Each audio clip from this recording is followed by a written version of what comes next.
नमस्कार, आपण पाहत आहात आलमगीर न्यूज लाईव्ह 24 बातम्या अहमदनगर जिल्ह्यातील। प्रहार अपंग क्रांती संस्थेच्या वतीने जिल्हाधिकारी कार्यालयात निवेदन। शेवगाव येथील तहसीलदार साहेब प्रशांत सांगळे यांच्या विरोधात बहुजन मुक्ती संघटनेने केलेल्या आरोपाच्या विरोधात प्रहार दिव्यांग क्रांती संघटना महिला जिल्हा अध्यक्षा कार्यकारिणी सदस्या कुमारी लक्ष्मी तातासाहेब देशमुख यांच्याकडून निषेध करण्यात आला। निवेदनात म्हटले आहे की बहुजन मुक्ती संघटनेने जो तहसीलदार साहेबांवर आरोप केला आहे त्यांच्याविषयी आम्ही सहमत नाही। तो आरोप पूर्णपणे चुकीचा आहे। आम्ही लोकसभा निवडणुकीच्या काळात त्यांची काम करण्याची पद्धत पाहिली।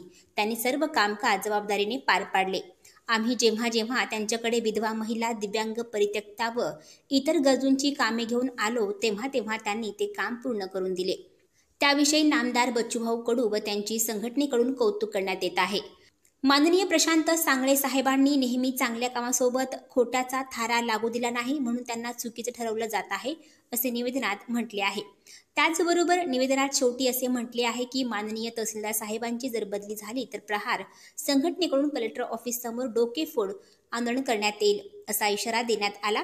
यावेळी प्रहार दिव्यांग क्रांती संघटना महिला जिल्हा अध्यक्ष व राज्य कार्यकारिणी सदस्य कुमारी लक्ष्मी देशमुख, श्री लक्ष्मणराव साहेब अभंग, प्रहार शेवगाव तालुका अध्यक्ष तसेच बाबा मिया हसन सय्यद, प्रहार शेवगाव तालुका कार्याध्यक्ष, त्याचबरोबर दादासाहेब कापसे, प्रहार शेवगाव संघटक हे उपस्थित होते। नमस्ते, जय प्रहार। भारत मातेला शतशः वंदन करते आणि दिव्यांग हृदय सम्राट नामदार बच्चू कडू साहेबांच्या कार्याला शतशः सगळ्या दिव्यांगाच्या वतीने वंदन करते।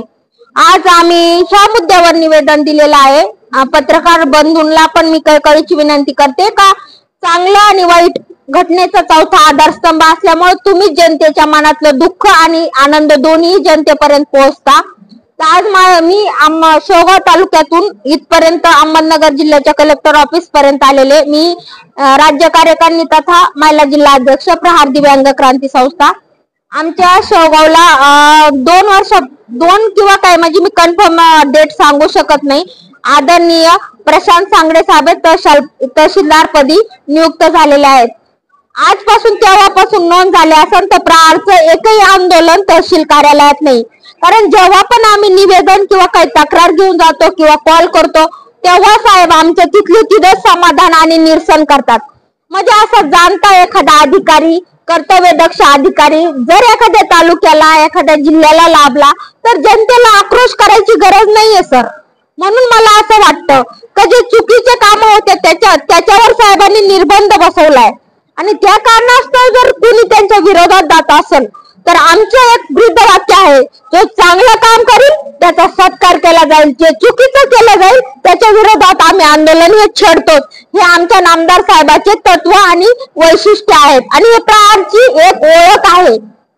याप्रमाणे आज मी आजच्या तारखेला कलेक्टर ऑफिस समोर निवेदन दिलेलं आहे। जर तुम्ही शहानिशा न करता जर सांगडे साहेबांची काही कारणास्तव बदली केली तर प्रहार दिव्यांग क्रांती संस्थेच्या मार्फत नामदार बच्चू कडूच्या मार्गदर्शनामार्फत भूतन भविष्यतो असं पायऱ्यावर डोकेफोड आम्ही सूचना न देता आंदोलन करणार। आम्ही दिव्यांग आहोत पण प्रामाणिक आणि इमानदार आहोत। आणि दुसरी गोष्ट अशी आहे, चांगल्याला साथ द्या ही विनंती आहे। तालुक्याचा आणि गोरगरिबाचा विकास होईल।